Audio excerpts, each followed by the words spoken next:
Ako si Ramil, isang heavy equipment operator sa Tabuk, Saudi Arabia. Project namin noon ang paggawa ng bagong kalsada sa disyerto. Walang bahay, walang tao, puro buhangin lang. Pero may isang bahagi ng lugar na pinaniniwalaan ng mga Arabo, may bakod daw at lumang mga bato na parang lapida. Sabi nila, libingan ng sinaunang tribo. Pero syempre, wala akong pake. Gamit ang bulldozer, sinimulan kong tabunan ang lugar. Tawa pa nga ako nang masira ang isang lumang bato. Parang sementong luma. May sulat na hindi ko maintindihan. Kinagabihan, hindi ako makatulog. Ang init ng katawan ko kahit bukas ang aircon. Pakiramdam ko, may nakatitig. Paglingon ko, sa sulok ng kwarto ko, may nakatayo. Mahaba, halos kasing taas ng bata. Pero baluktot ang katawan at itim na itim ang balat. Mapuputi ang mata, walang itim. Parang puro puyo. Naglaho ito sa isang iglap. Akala ko bangungot lang. Pero kinabukasan, nakita kong may gasgas ang braso ko. Malalim, parang sinabuyan ng buhangin na may blade. Hindi pa doon natapos. Araw-araw, may bago akong sugat. Sa muka, sa likod, sa binti. Hanggang sa nanaginip ako ng malinaw na malinaw. May mga taong nakalibing sa ilalim ng dinadaanan ng bulldozer. Nagsisigawan sila, umiiyak. Isang matandang mukhang apoy ang lumapit sa akin at sinabing, "Binuksan mo ang lugar ng mga patay. Sa dugo mo, isasara namin ito." Kinabukasan, umuwi ako sa Pilipinas. Nag-file ako ng emergency leave. Hanggang ngayon, may peklat pa ako sa braso. At sa tuwing nakakaramdam ako ng init sa katawan, kahit malamig ang paligid, alam kong baka sumusunod pa rin sila sa akin.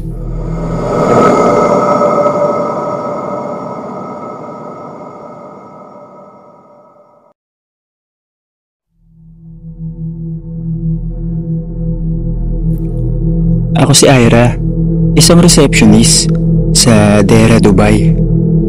Ang building namin sa Deira ay luma na.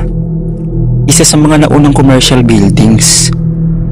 May mga naririnig na kaming kwento mula sa ibang staff. Huwag daw gagamitin ng elevator pag 10 oras ng gabi, lalo na kapag mag-isa ka lang. Isang gabi, ako ang na-assign sa night shift. Bandang alas 12. Ako lang ang natirang gising sa reception. Kailangan kong pumunta sa 9th floor para kunin ang isang file. Sumakay ako ng elevator, pero sa halip na tumigil sa 9th floor, dumiretso ito sa 13th floor.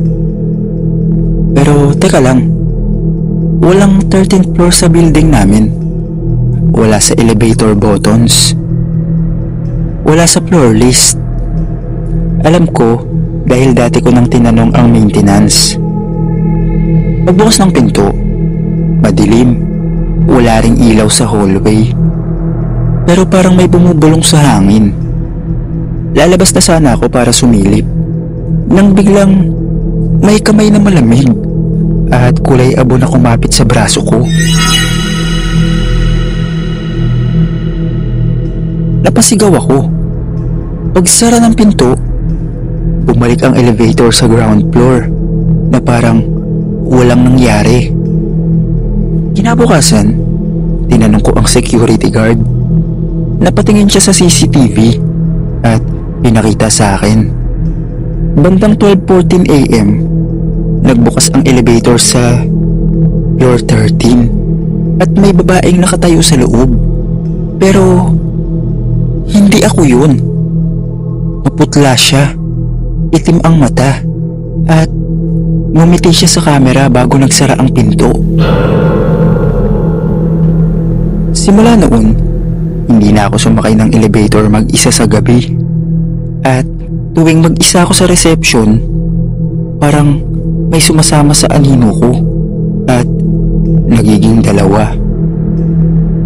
Hanggang dito na lang po. Salamat sa pagbabasa ng aking kwento.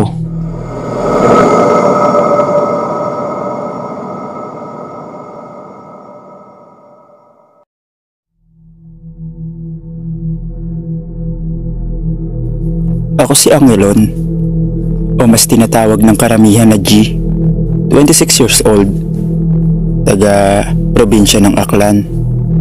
Kasalukuyan nagtatrabaho as service crew sa isang sikat na fast food. Sanay na akong makakita ng mga ligaw na kaluluwa at elemento dahil sa third eye ko. 6 na buwan na ako sa Riyadh. Oo, first timer OFW ako. Nung mga nakalipas na buwan, sinasabi ko sa kasama ko sa trabaho na, "Pre, alam mo ba, bilib ako sa bansang to dahil wala akong naramdamang kakaiba simula ng pagkarating ko." Nakwento ko kasi sa kanya lahat ng nakikita ko noon sa dati kong trabaho. RA ako noon sa sikat na hotel sa Boracay. Sobrang dami talagang ligaw na kaluluwa sa hotel na yon. Pero dito tayo sa karanasan ko sa Riyadh noong nakaraang linggo lang. Hindi ako makatulog sa kwarto, kaya lumabas muna ako para magkape. That time, sobrang tahimik ng bila. Wala akong marinig ng mga sasakyan sa labas o huni ng mga kalapate. Akala ko, nabingi lang ako, kaya pumasok ako sa kwarto.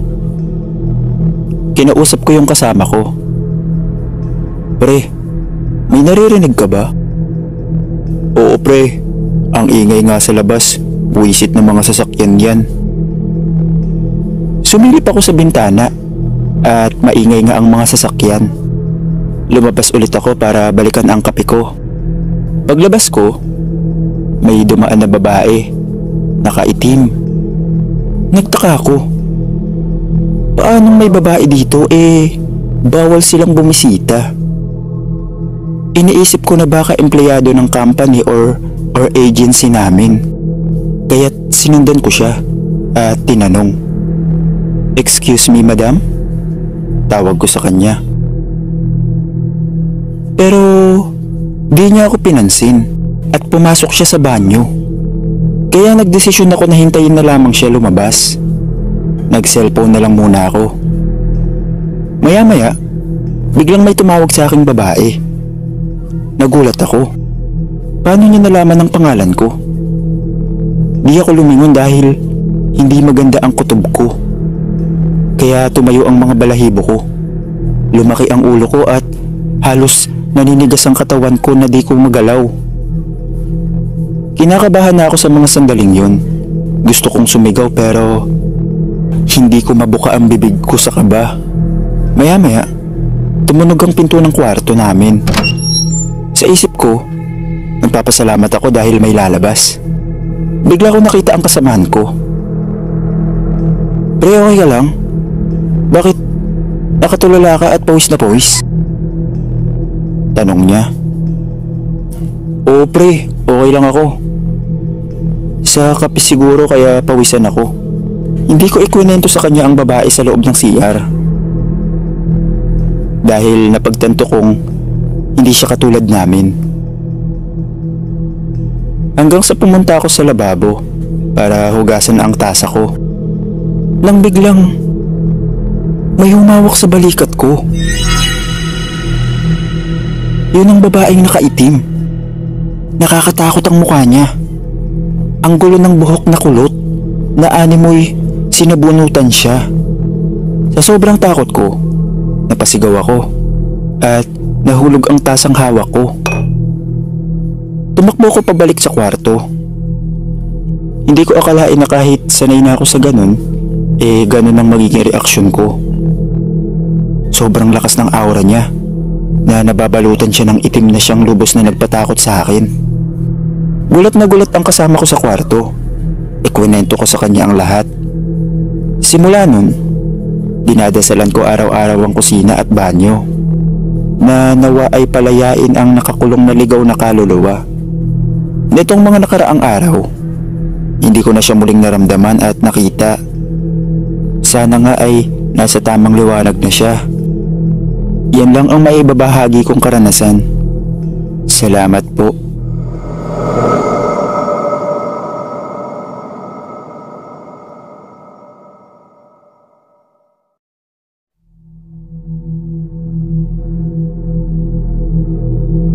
Ako si Jen, isang Pilipina domestic helper sa UAE.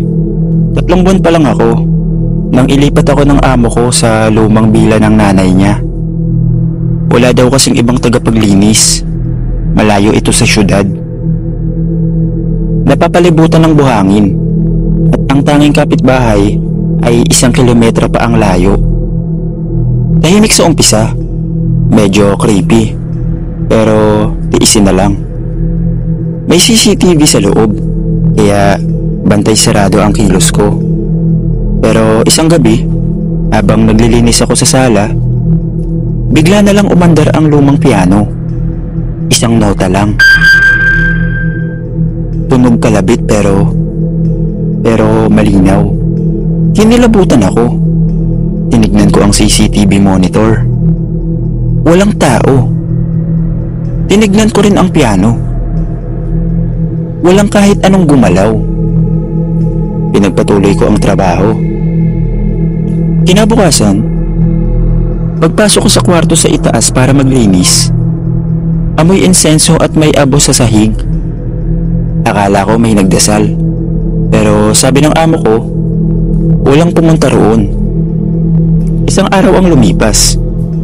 Sunod-sunod ang mga kababalaghan. May basang yapak sa tiles kahit disyerto sa labas. May ilaw na bigla na lang bumubukas. May babaeng nakatayo sa 2nd floor. Puti ang suot at may itim na belo. Pero pagtingin ko, wala naman.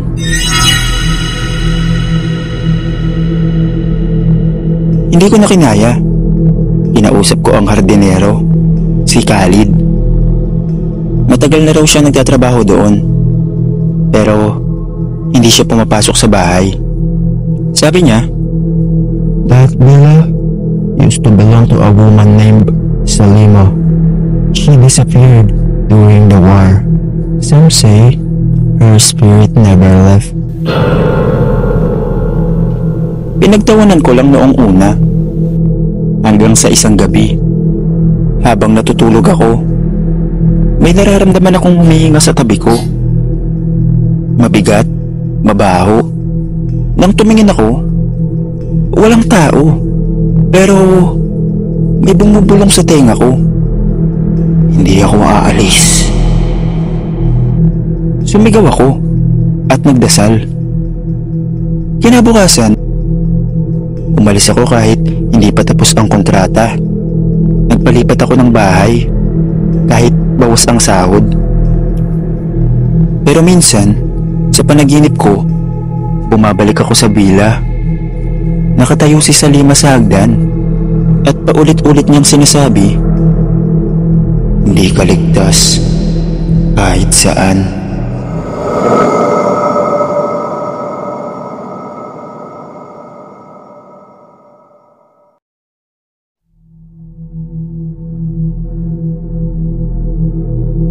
Itago niyo na lang po ako sa pangalang Omar. Sa 5 taon kong nagtatrabaho sa Riyadh bilang electrician, sanay na ako sa katahimikan ng disyerto. Pero hindi ko makakalimutan ang nangyari sa akin noong inilipat ako sa isang lumang compound sa gilid ng lungsod. Sabi ng foreman namin, walang gustong tumira sa kwartong yon dahil may istorbo daw tuwing gabi. Akala ko, kalokohan lang. Kailangan ko ng matutuluyan. Kaya tinanggap ko. Unang gabi pa lang, may naramdaman na akong kakaiba. Pagpasok ko sa kwarto, malamig. Hindi malamig na aircon ha. Lamig na parang patay. May amoy pa na parang luma at bulok na tela. Tapos kung maayos ang gamit, nahiga ako para matulog.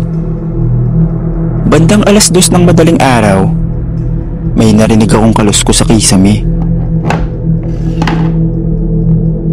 Akala ko pusa lang, pero nung sumilip ako, wala naman. Pagbalik ko sa kama, may narinig akong bulong. Latansa, latansa. Paulit-ulit, hindi ko maintindihan. Parang sinauna. Kinabukasan, tinanong ko ang janitor, si Parid. Namutla ang mukha niya. That room is cursed. A man was murdered there. His body was never found. Only blood on the ceiling. Kinilabutan ako, pero hindi pa yun ang pinakang masama. Sa ikatlong gabi, habang natutulog ako, nagising ako sa ingay ng pintuan. Bumukas. Akala ko nilindol, ngunit walang paggalaw. Nilingon ko ang kisame. May aninong gumagapang pababa, kulay abo. Mahaba ang liig at walang muka. Hindi ako makagalaw. Naramdaman ko na lang na nasa tabi ko na siya. Bumulong ulit. Latansa. Tapos biglang may malamig na hiningang humaplos sa batok ko. Sumigaw ako at tumakbo palabas. Hindi na ako bumalik sa kwartong yun. Kahit anong sabihin ng foreman, kahit mawalan ako ng tulugan, mas gugustuhin ko pang matulog sa sasakyan. Hanggang ngayon, hindi ko alam kung anong ibig sabihin ng latansa. Pero isang kaibigan kong Arabo ang nagsabi sa akin. Latansa means do not forget. At sa tuwing mag-isa ako sa dilim, naririnig ko pa rin ang bulong. Latansa.